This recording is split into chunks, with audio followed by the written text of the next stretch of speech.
the members, all of our guests, all of our members that are on Zoom and guests on Zoom today. So let's start with our inspirational invocation with John McCann. And if you would please rise.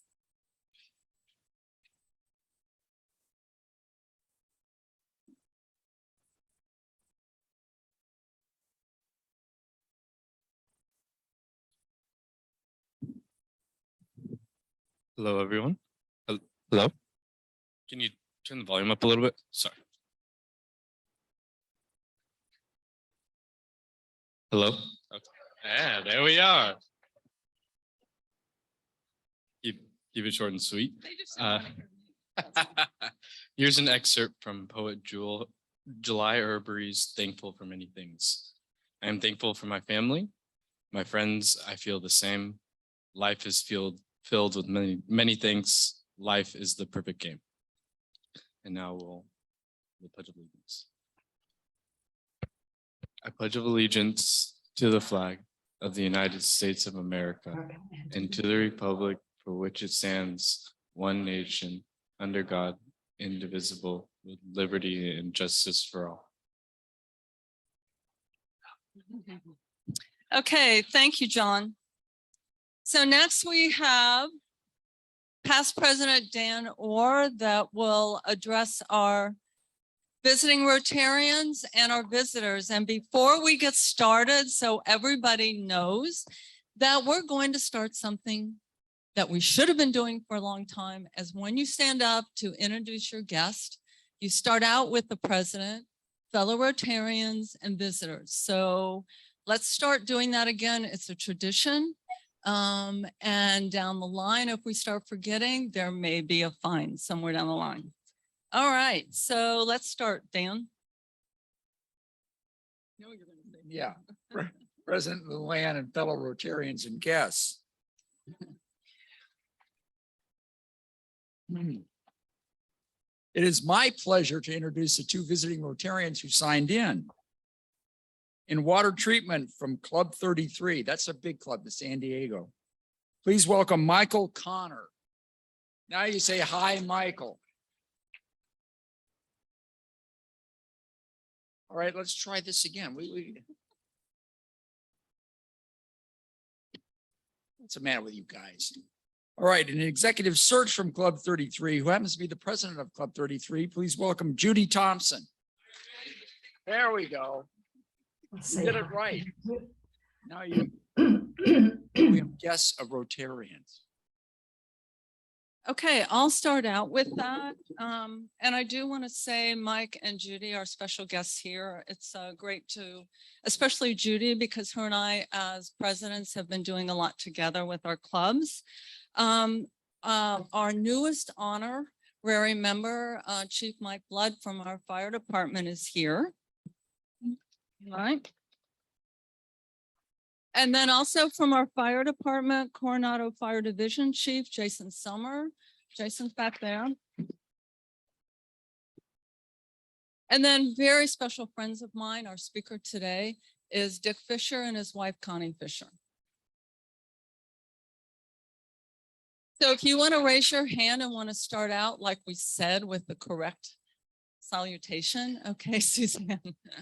Lovely President Luann and fellow Rotarians and guests, I'd like to introduce my very good family friend, Chuck Lennon, right here from Knoxville, Tennessee, and Asante right here, coming back to say hello.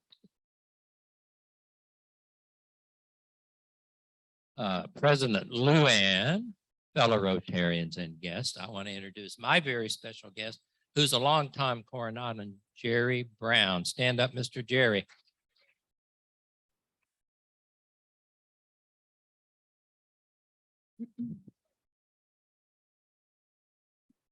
President Luann, fellow Rotarians and guests. I'd like to introduce my good friend and Coronadoan, Rob Crenshaw, and his wife, Laura Crenshaw.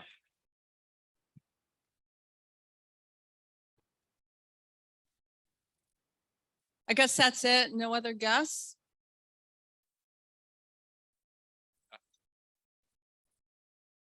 Thank you, President Luann, fellow Rotarians and guests. I just want to introduce Henry Balagdaseria for the last time as a special guest. He's going to get inducted today.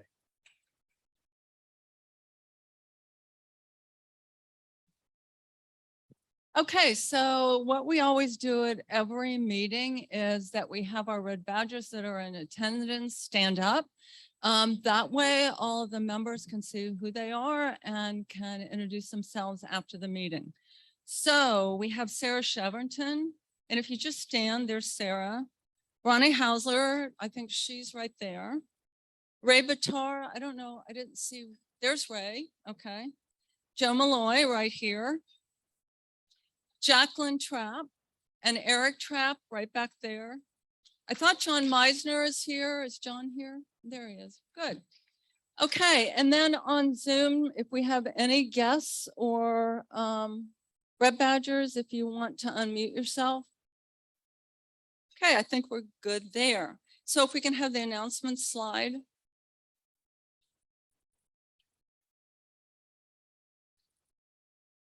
So we have the Rotary Social coming up tomorrow, and that is at 5:30 to 7:30. And it's at Helen Krupka's house, and that is 17 Blue Anchor Cay Road, which is in the Cays. She has a beautiful home, has a beautiful view of the bay. And again, that's 5:30 to 7:30. Please bring beverage to share and, you know, an appetizer to share.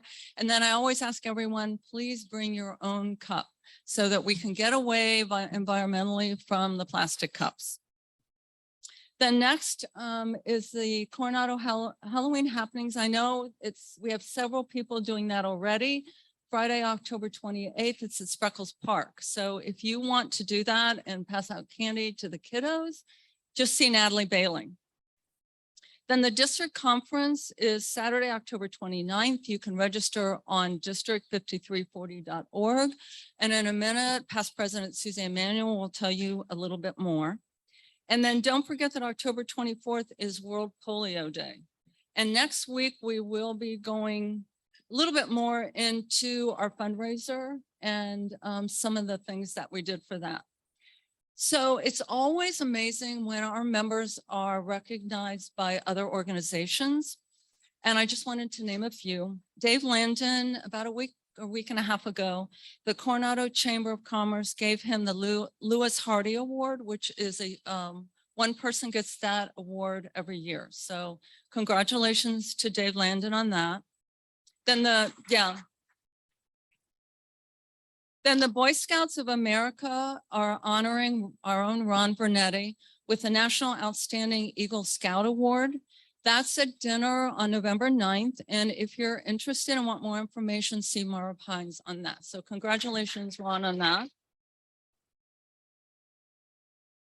And then Zayan Thompson is being honored for 30 years at working at Camp Surf. There's a dinner on November 5th for her. And if you want more information on that, you can see me or Suzanne Manuel. Then I wanted to address one more thing is please, when you sign up for our lunches, please go online and sign up. And that helps not only Jamie with being able to match our guarantee and kind of see where we're at. So please take the time to register. And if you are not comfortable with registering, you can always ask me or you can ask Jamie on that. So next we have Karen Concern with Ginger Cox. If you can get a microphone to her. President Luann, fellow Rotarians and guests, I have two fellow Rotarian reports. Mike Wywitty had neck surgery on Monday. He went home yesterday. The surgery was successful and he says he'll have about 6 weeks to recuperate and will gradually get back to normal activities. So, you know, bungee jumping, skydiving without a parachute, things like that. The next report is tough. Fellow Rotarian Sue Ryan's daughter, who was 31, Shauna, passed away last week. Complications from liver disease. And Sue and Don will be having a family service at a later date. I understand their house is under construction, but if you would like to send a message to them, you can send it to 670 J Avenue. Okay, thank you, Ginger. Next is past President Suzanne Manuel that is going to talk about the district conference. Yes, it's an all-day conference on the 29th, as President Luann said. And I'm just showing a few pictures from our last year's conference. So anyone who went knew we had a real blast. And this year at Chuck Preto's district conference and ours, it will be the same Matt Heineke band. So we are going to have a blast dancing there. It's a great conference. Register online. And when you do, please, if you let me know, I'll make sure we get tables. Okay. So we can have a nice position. So please go on and register for that. It'll be a real blast. Okay, thank you, Suzanne. So next, it's always wonderful when we induct a new member. So if past President Tom Mitchell can come on up.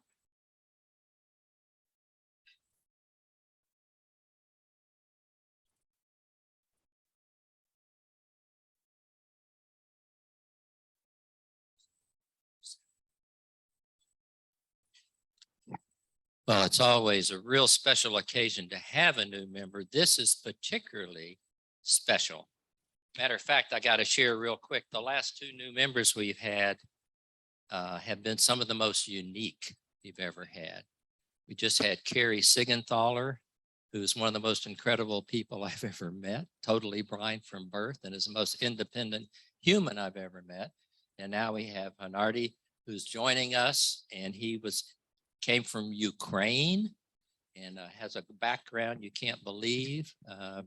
And it's just, he's working real hard, and we're so wonderful to have you. So President Luann, fellow members and members of the board, Rotarians, and guests, the induction of new members is a special opportunity to welcome people into our club. Hanardi is sponsored by Chris Toogood, and its classification is a good one, global logistics. His family does all kind of global logistics. Hanardi, we welcome you to our global organization of volunteers dedicated to improving the world. The club thanks you for your willingness to share the values of service, new ideas, enthusiasm, and greater fellowship. So, which we think one of your major goals in this club, and I know you know this, is service above self, which we talk about a lot, which means participation by saying yes when you're asked to serve. Beach cleanup. No, I don't.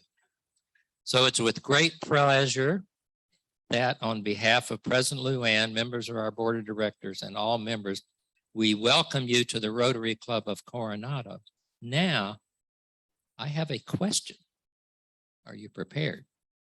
So, what motivated you to become a Rotarian? So I consider the goals and mentality of the club are the same as mine, and because I want to join. Thank you.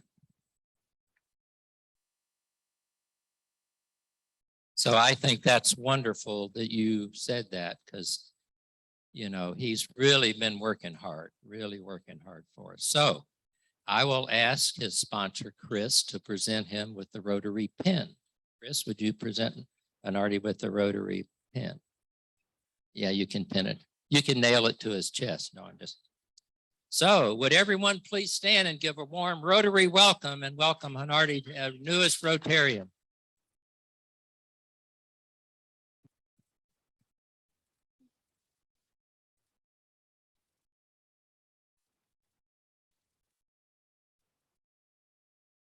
Okay, so next we have another special award. It's an award that we have not given out for quite a while, the Bob Watson Service Above Self Award. And if past President Daniel Stewart would come up.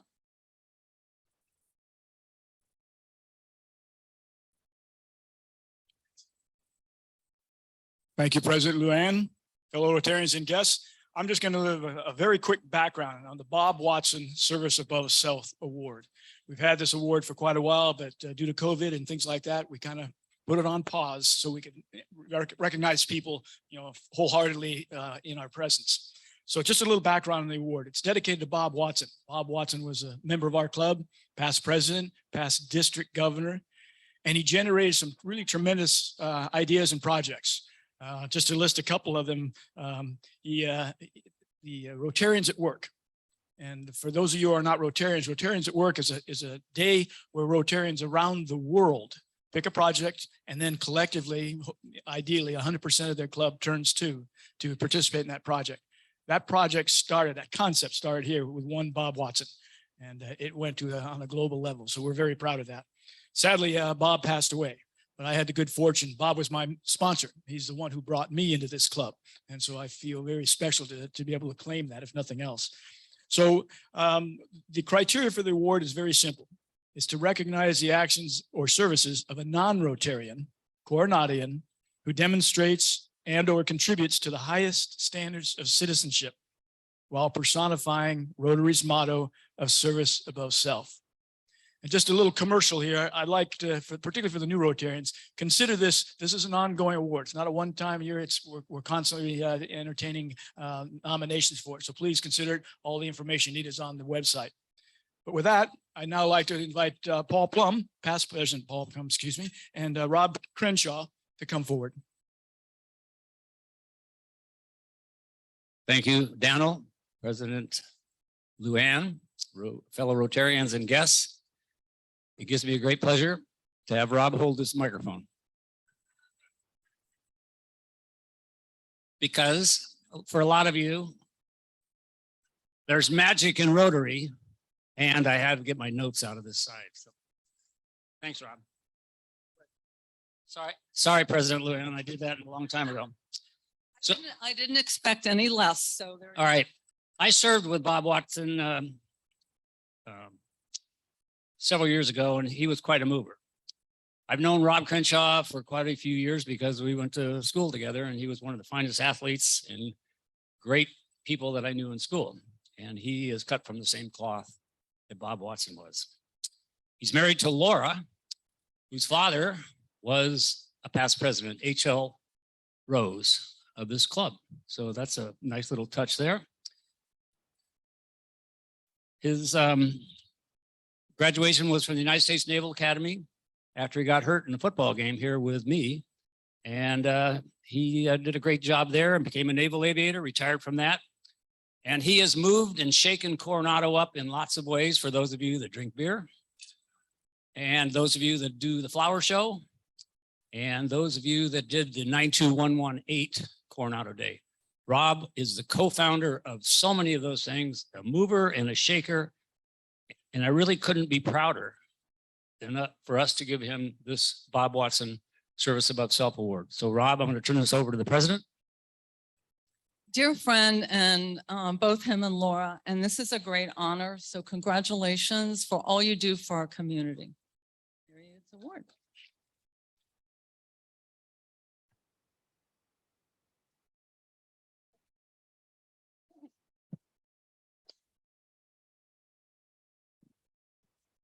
Thank you, Luann. Thank you, Rotary.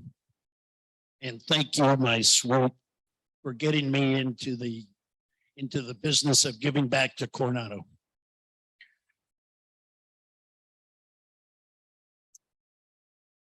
Okay, next we have Doug St. Dennis and Mary D. Book. Mary D is executive director and artistic director for the film festival, Coronado Film Festival. They're going to talk to us about that. And yes, it costs them $100. So please, everybody listen to them.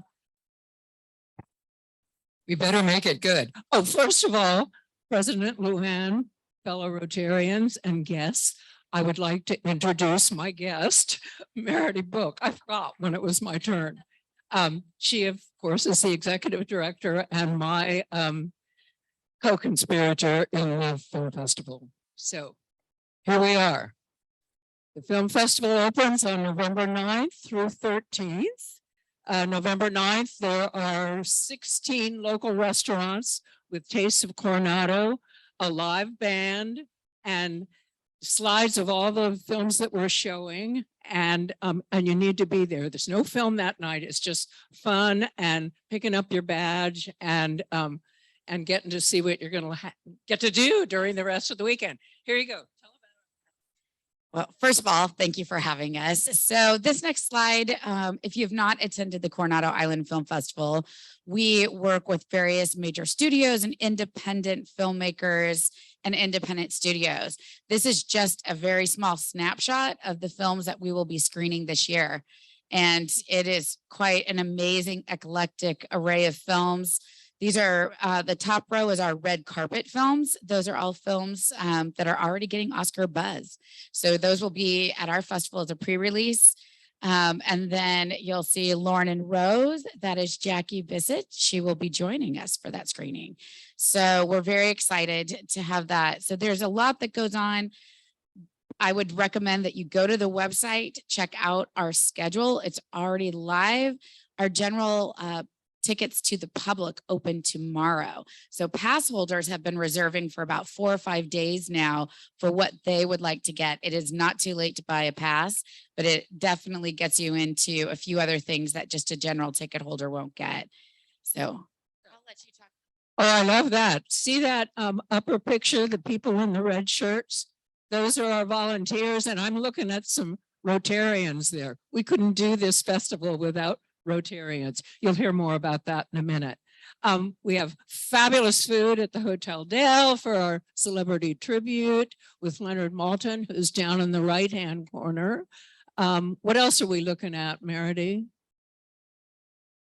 Well, it's a huge array. So as Doug said, there's the kickoff bash, there's our red carpet, the tribute. Our salute to veterans is on 11/11 at 11, and it's appropriately themed the 11th hour. And this year we are honoring the Tomb of the Unknown Soldier and MIA and POWs. So that's going to be a powerful, powerful morning to kick off Veterans Day. The Coronado Band will be playing with us again, and we'll have some special guests and a guest artist that has created phenomenal artwork dedicated to the military and our first responders. So that's going to be an incredible morning. But every single day is really jam-packed. It is going to be hard to pick what to see because we always have to program the way we do. So you have to pick and choose. So it's going to be a wonderful day. And you see at the bottom right, those are the Hubbles. That's what we give for our awards. And it's the centerpiece to the Hubble Fountain. James Hubble, age 92 now, is a friend of mine and a friend of ours. And we're so honored to have his fountain in Coronado. And he made us that's the centerpiece of the fountain. And so that speaks about Coronado and who we are. So, and then tell about Gina. So this year, we're very excited to be partnering with Gina Davis on a book signing or book promotion. The books are actually already signed, and we've partnered with the Coronado Library in Warwick's for this. And the film festival has been a partner with the Gina Davis Institute of Gender and Media for the last 4 years. And we're very excited. This is the first time that they are finally doing something in person coming out the last 2 years. This will be at the Founders Ballroom. It's actually, I think, Founders Hall at the Hotel del Coronado. It was formerly the Grande Hall. So it's that big building. VIP tickets for this will only be sold on the Coronado Island Film Festival website. There is general admission that is sold through Warwick's. So we're very excited. We're going to be in conversation with Gina. You might have seen a lot of press right now. She's out promoting her book. It's a great book. I started to read it. She's quite a powerhouse. So it'll be a great day. It's about her journey of becoming way too polite to being badass, as she says. So everybody should go there. So the other thing is the Avenue of the Stars. And that's when we install over 100 stars on the downtown sidewalks of Coronado. And we could not do that without Rotarians. And so you'll see on your table a sign-up sheet. You come to my house at 7 a.m. on Saturday morning, November 5th. Here's the good part. You get free donuts and coffee. That always gets you here. And then we'll divide up into teams. We'll be totally organized and we'll instruct you how to do it. And it's so much fun. And then you can spend the whole rest of the festival telling people that you laid that star. So we're going to have a walking tour too. The 2 days before this festival opens, free walking tours. And I'll tell you who all those people are. I think we did it. Great job. Great job. So thank you. Okay, next, I would like to bring up Jean Marie Bond, who will introduce our speaker. Well, our speaker today is from Alcatraz, and not because he was a bad person, but Dick Fisher actually grew up on Alcatraz. Listen as he shares stories of what it was like growing up as the son of a correctional officer stationed at that infamous prison during the mid-1930s. He was there as a child for 3.5 years and then moved away. Years later, after serving in the military, Dick moved back to the island with his family for another 3.5 years while attending San Jose State College during the mid-1950s. Not only will he relive experiences of his childhood, but also share his perspectives about returning to the Rock, not as a prisoner, but as a young man.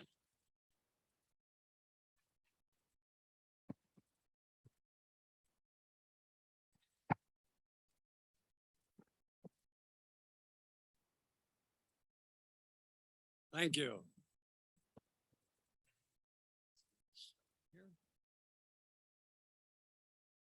Okay.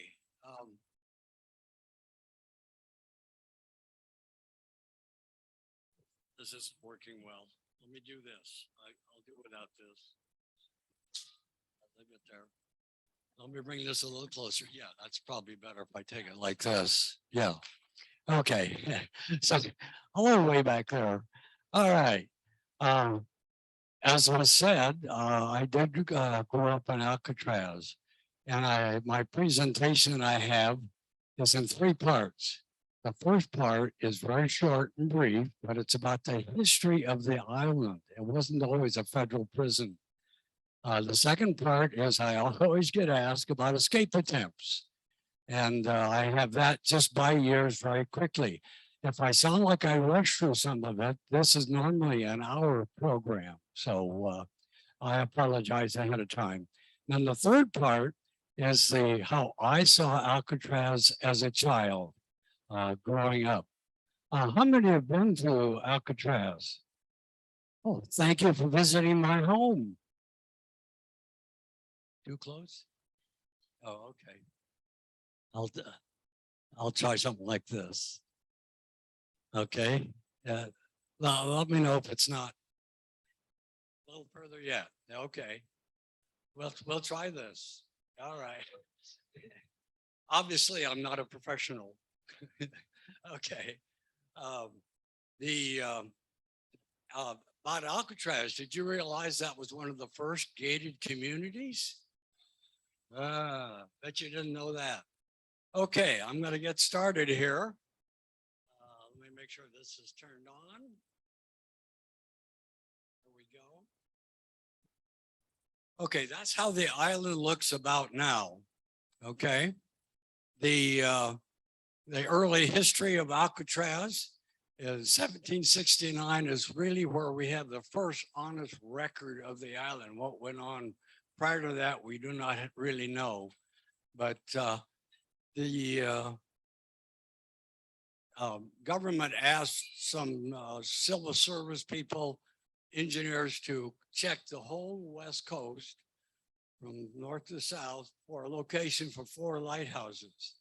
And they were successful. The Alcatraz were named a Spanish Ala de los Alcatraz because it was a Spanish fort and it became an army fort during the first part of early settling. And this is during the gold rush period where they had the protectors. They had cannons on Alcatraz Island that could actually shoot a ship out, clear out under the Golden Gate itself. Yeah. Then in 54, the first lighthouse was actually installed on the Pacific coast. We're very proud of that. Anybody know where the second lighthouse was installed? Right here in our own San Diego Point Loma. Okay, the 1860, I used as a temporary prison. And then later on, it became a military prison. And then 34, it became the actual federal prison, which you can kind of see the black poster behind me here, where pictures of Al Capone, Machine Gun Kelly, Creepy Carpus, and even the Birdman of Alcatraz. Okay. In 63, the island closed by Robert A. Kennedy because it was too expensive to operate. It turned out that it cost at Alcatraz to run it 3 times more than any other equivalent maximum security prison. So this is why he eventually closed it. And it was deteriorating, as some of you know.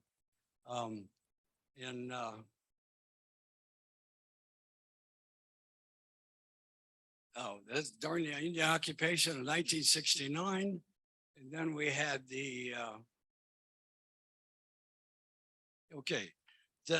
this is the northern tip of San Francisco. And let me see if I can do this for you.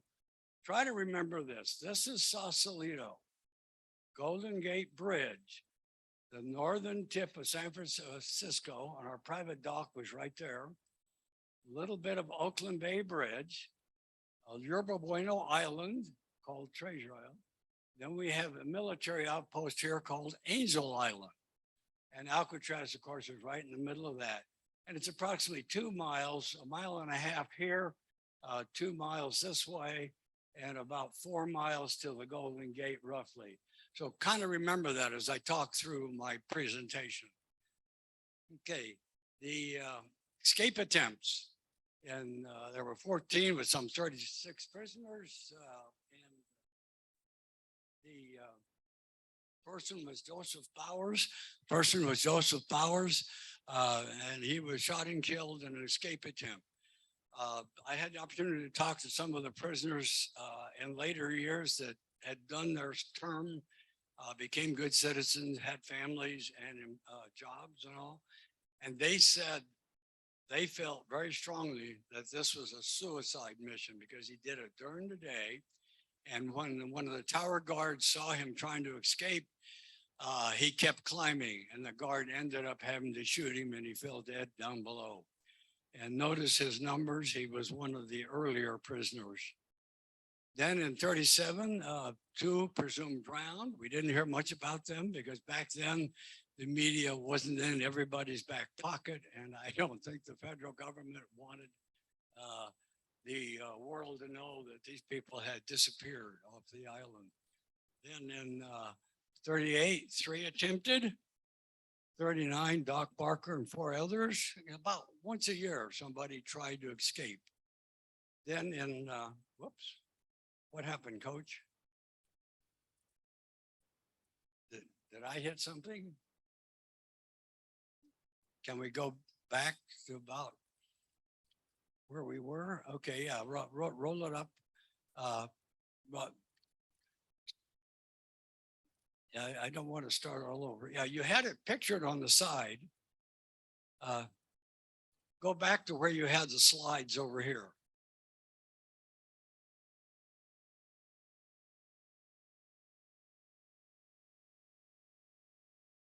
Yeah. Now start with this one down here. Can you click on that one and make it go? There we go. Okay. Okay, let me catch up real quick. I apologize for what happened. I don't know whether I did it or something.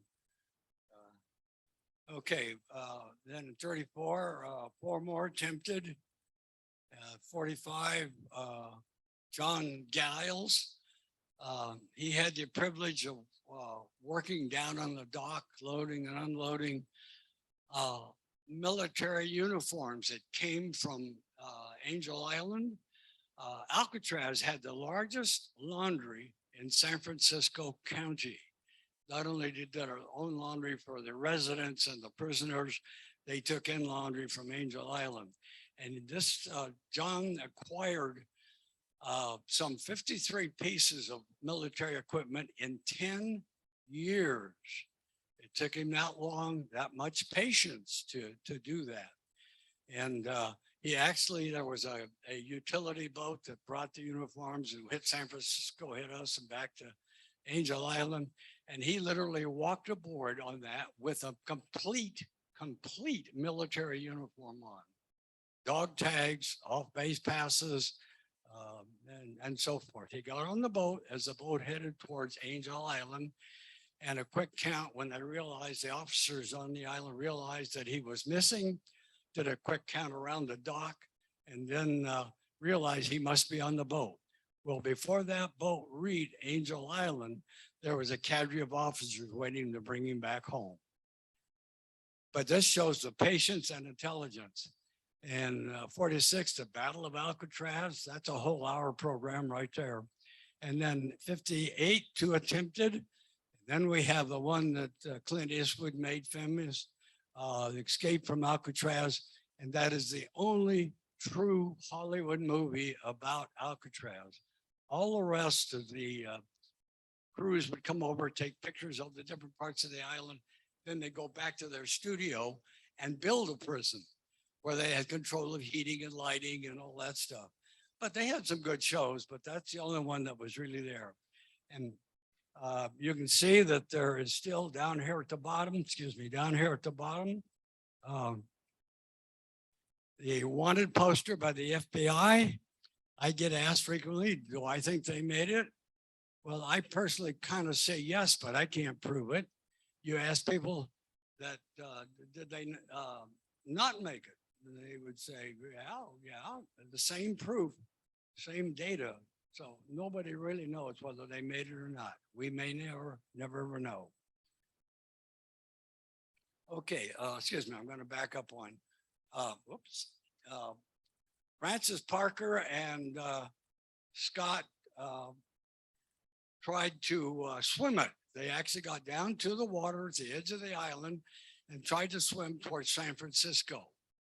And Scott chickened out. There's an outcropping of rock about 100 yards off of Alcatraz on the Golden Gate side. He swam to that and hung on because he didn't want to go any further. So Parker kept swimming and swimming and swimming. And picture this, the Golden Gate Bridge, the standard that touches the San Francisco side of Fort Mason there. Okay. He was floating in the water. Some kids saw him. Kids got dad got the MP, pulled him out of the water. And he spent half a day at Letterman Hospital right there on the military base, and then was returned home. Serious hypothermia. There is a flowologist that makes a job of keeping track every year of the currents and the stuff at the bottom of the ocean and all that. He is actually quoted in the San Francisco Chronicle as saying, Parker was on his way to Hawaii without the aid of a boat. Yeah. Okay. That's tower number 1. My dad, as many, all officers spent some time in. When those you visited, that was the first tower, guard tower that you saw. And it's now controlled by the Golden Gate National Park people who have done an amazing job rebuilding Alcatraz. And in around 2015, Alcatraz was the most visited national park in the whole system. Okay, now we get down to me. Please don't do the math, okay? I was 6, 7, and 8, and we just had a good time there as kids. This is the island. Then, if you, the back 2/3 of the island is considered prison buildings and population. The front 1/3 is considered residential areas. This is the apartment building there, building 64, a couple of small houses there, and a duplex where the associate warden and the doctor sometimes lived in. And I'm going to say it now, and I'll repeat it again later. I want you to notice this pathway. How many walked up to he walked up to the cell house. Kudos to you. That's a 13-story rise. Was anybody smarter and took the trolley? Okay, but I want you to notice this pathway here. Here it goes down around 64, down past the bachelor quarters and then down to the dock. Okay, I'll talk more about that a little later. Okay, that was back then. Okay, I get asked about school. There were no schools on the island for anybody. The high school kids would catch the school boat, or all kids pretty much catch the same school boat. And the high school kids would go to Galileo. The college kids would catch a bus at the bottom of Van Ness right there and go to their campuses. Little kids like me, we would walk 7 short blocks to Sherman Elementary School. And that was our school routine. Well, as you know, San Francisco's cold and windy and that sort of thing. Probably the days you were there, it was windy. But I had asthma very bad as a child, very bad. My mom, I think, was a coordinator. I never verified it, but she got the mothers of other 4 kids and we hired a taxi cab, excuse me, they hired a taxi cab to meet our school boat on our dock, pick us up, take us to our school, and then drop us off. And then he'd go do his runs or whatever he needed to do. And then at 3 o'clock, he had to get back to school, pick us back up, drive us back down to the dock, and either wait till the boat got there, and usually it was on his way out by then, or turn us over to a responsible adult. Okay, well, this worked good for 3 months. And then one day, the driver was late getting at school to pick us up to take us home. Well, he, by the time he picked us up and took us down to the dock, for security reasons, the boat was halfway back to the island, even though the pilot knew the little kids didn't make it. Well, the driver got on his phone and called his boss. His boss called the admissions office up on top side. And within about 15 minutes, we had our own private boat. Yay, thanks to the Coast Guard. It was neat. They gave us a tour of the boat. They also took us right to the dock. And when we walked off the boat, the balcony, bottom balcony of building 64 was loaded with parents, teenagers had made the earlier boat and this sort of thing. So when we stepped off that boat, we were king for a day. Great, great memories. Great memories. The next thing here, oh, I've already kind of talked about, oh, I know what. Yeah. Our first apartment was right here in that corner area. And it faced Yerba Bueno Island. And during that time, they had a World's Fair exposition to celebrate San Francisco's completion of the Golden Gate Bridge, as well as completion of the Oakland Bay Bridge. But we would go to bed, my brother and I, and look out our window, and every night for a year, we would see fireworks. For a year. And when the fireworks ended, we knew it was time to go to bed. Mom and Dad didn't have to tell us to go. The next thing, this is the back of building 64. It's a 3-story structure. And I want you to look, to see this blue beam here? Ignore it. Look behind it. See the beige beam? Yeah, there it is. That leads into the 3rd floor, upper floor. Stairs go down into the 2nd floor. And then if you want to, you can even walk down more stairs to get in the back doors to the 1st floor. But notice this area here. That's over a walkway and it's a heavy metal grate. And you kind of see it a little better there. Well, this was back in the days when we only had radio to entertain ourselves. So kids would make their own games up. And the little kids had a kind of a neat game that I thought was kind of fun.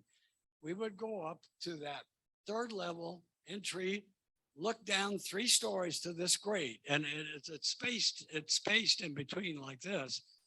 And we would lean over the edge of the railing up there, look down and spit. If our spent went between the great, we got a point. My personal record is 10. That's actually my grandson that I had post for me one time when he came over to visit. Okay.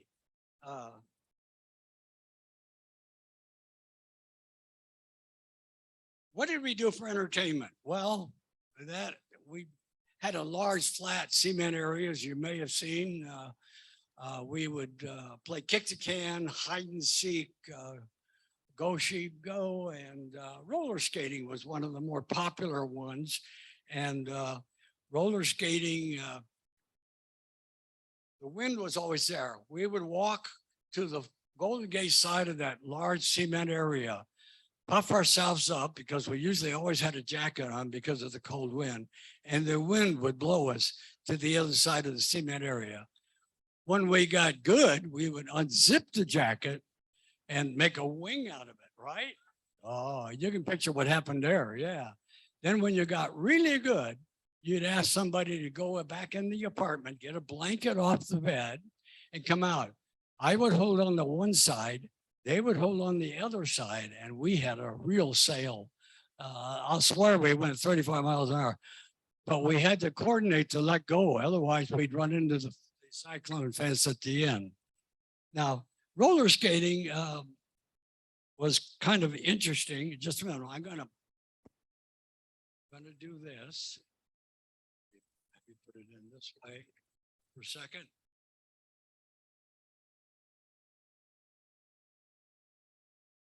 Some of you may remember the roller skates.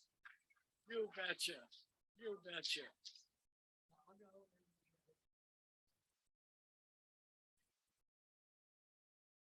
Okay. One other thing. I've got the key. Right?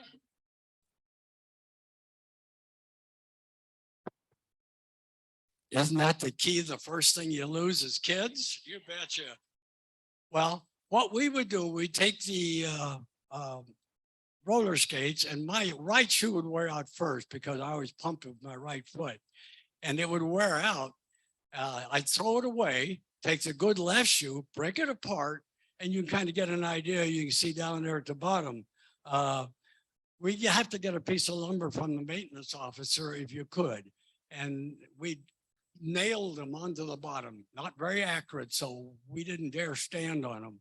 But we would take our let me call it a skateboard, up to about the area of the morgue, not clear up to the cell house, because that was illegal for kids to be up there. And you'd sit on it, feet out in front of you, hands and bodies. And we take that first curve down towards building 64. And 64 was a low, beautiful, wide one. And we would break with our heels and this sort of thing. And then one more turn around the officers club. Great fun. And some of you remember how steep that was when you walked it up the island. Well, this was great for the kids, but mom and dad hated it. Picture this, wearing out a pair of heels. Mom would have to take the shoes, get on the boat, go over to San Francisco, get off the boat, get in a car, take the car down to the nearest shoe repair shop, and hopefully leave them and then do some other shopping and pick them up and come back. If not, she had to leave them and pick them up another day. But the whole routine of bringing them back again was very laborious. Okay, the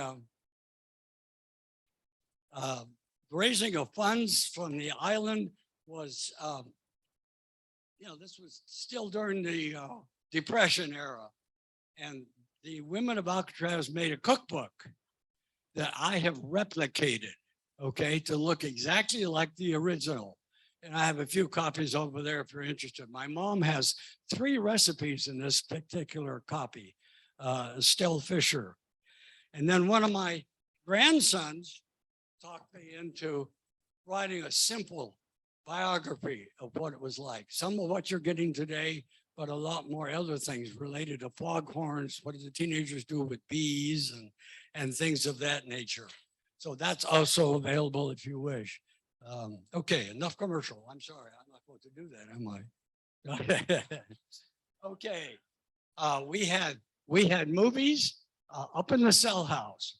And they showed the film, and we couldn't do any Sex in the City or Rambo or any of those violent movies. They were more of the Disney.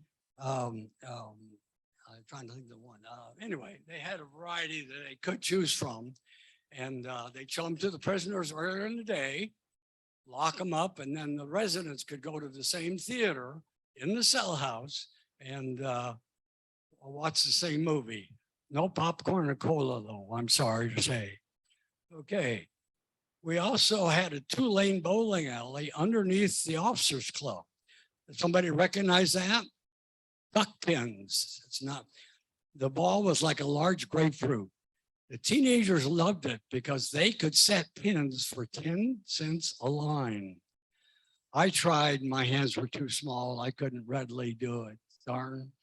But that was duck pins, yes. The, okay. Because of my asthma, we left San Francisco. Long story short, Dad continued working in the federal prison in Tucson, Arizona. He was in the Army, et cetera, et cetera, et cetera. Mom and Dad ended up back at the island working. And when I got out of the Army, I was in for 2 years. When I got out of the Army, I went to San Jose State College, but Alcatraz became my home again. Now, as you can see, the ages there, I was a young, very healthy guy. And I worked in the summers in a large insurance company. And my workmates all wanted to come over with me and see the island. Well, I couldn't do that. That was not allowed. But if I could, find a pretty lady like Luann, maybe I could bring her over. But I'd have to let Mom and Dad. I want to bring Luann over. Then Mom and Dad would have to let the top side know that Dick is bringing a guest over, and on what boat and this sort of thing. I would have to get on the boat, go over, meet Luann personally, get her on the boat, and then bring her back. And then I could show her my side of the island, the residential side.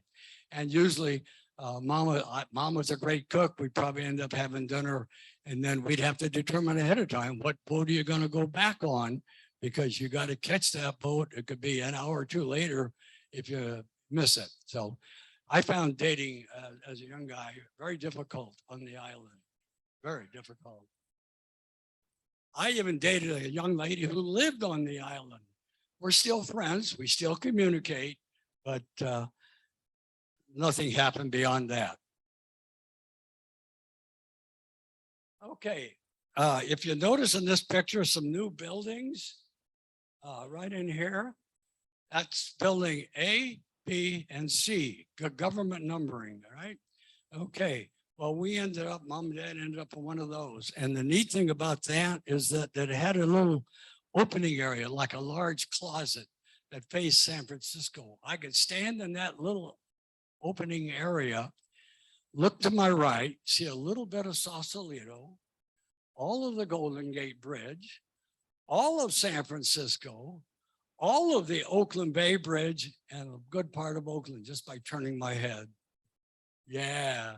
Imagine the views at night when it's calm and all the light cities are lit up and the bridge is lit up. Oh, great, great, great. Okay. As I said, dating was very difficult. Excuse me, dating was very difficult.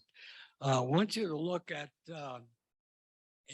sometimes my workmates would ask me to a party at their house in San Francisco. And I'd say, sure, I can make it. Again, I'd let Mom and Dad know I'd be home on a later boat than when I would normally when I got off work. And you can see, oh,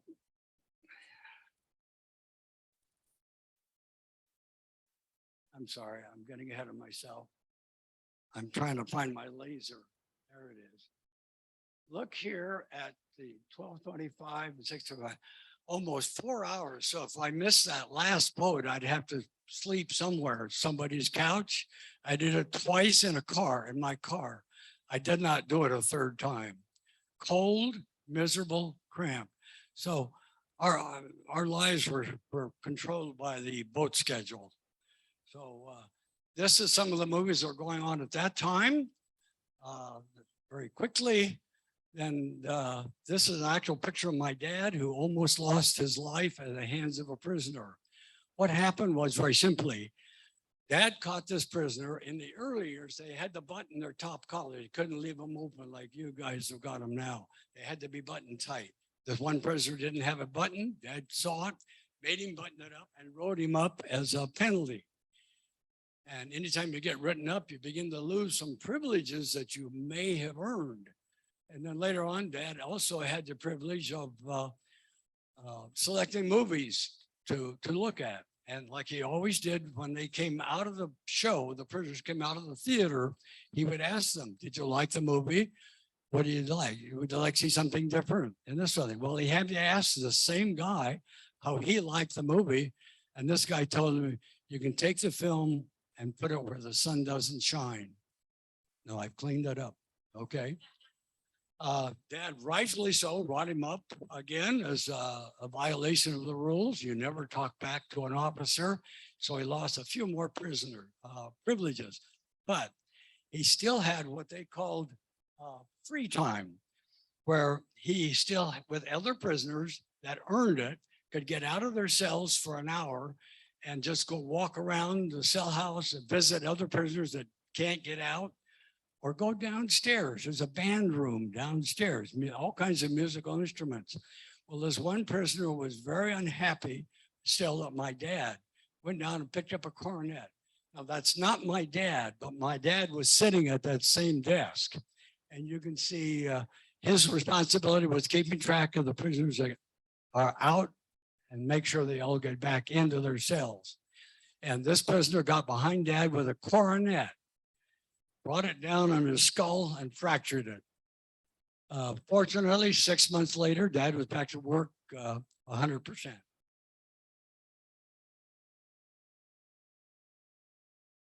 That's it. Perfect timing. So we have a few minutes for questions. Anybody has questions? If you can get the microphone to them.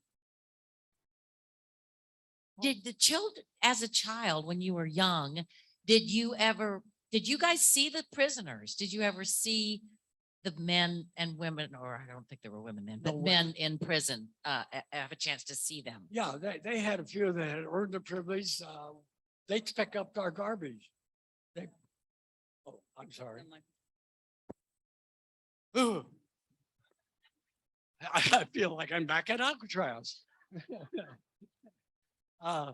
There were prisoners that had earned the privileges to work down on the dock outside the cell house and this sort of thing. There were those that picked up laundry with an officer in a pickup truck, and they go by and they pick up our laundry, residents' laundry and this sort of thing, officers' laundry, and do it. We could see them, but it's strongly forbidden to talk to the residents, to talk even to the kids. Kids, of course, were always curious, and vice versa. We were not allowed to talk to them.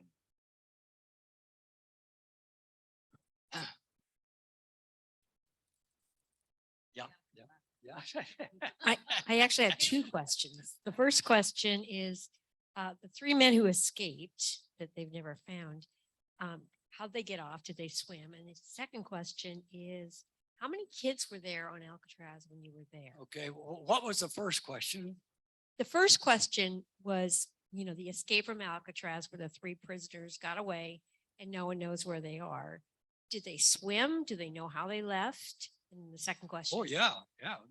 There's a lot of data available as to how they escaped the island, but they can't prove where they were. And the second question was, how did they? Oh, that's a whole lot. Well, they actually, it took about 9 months, is the best I can find out, and the whole prison population, which is unbelievable, because you've got squealers all over the place. It'll squeal if they hear somebody's trying to escape. But they helped them. They made, while they were scraping on the back of the cells to get out, there would be a group of prisoners over here singing songs to hide the noise and that type of thing. And they actually went through the back of the cell house, up the utility corridor to the roof, and then up through the very top roof of the cell house. knocked one of the big air coolers off, made noise. People heard it, but nobody investigated. And then they had made rubber rafts. They had paddles. Yeah, they had 2 paddles. They dropped one in the escape attempt. So they ended up with 1 paddle. But golly, if you can rent that movie, take a look at it again. It is absolutely excellent. Again, it's a whole story in itself. Oh, kids, thank you. In the early years, when I was first there were about 35 families. So you figure 1.5 child per family, and that's all ages, of course. And then when they built the newer apartments, building ABC, it jumped to about 80 families.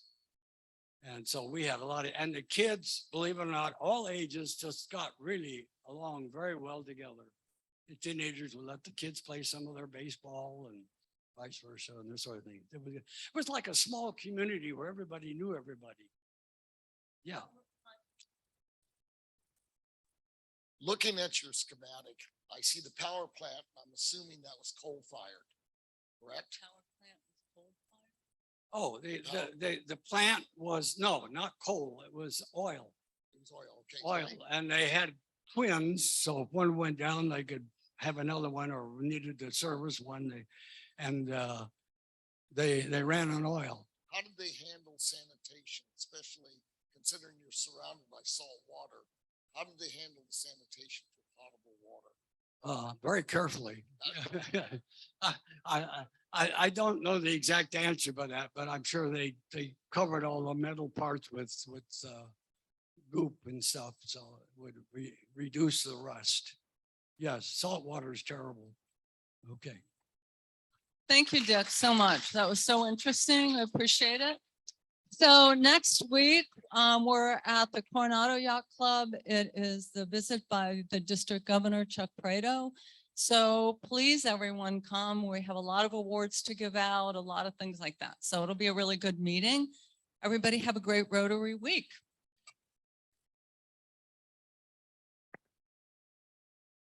Thank you, everyone, for joining the meeting in Zoom. I'm going to end the meeting right now.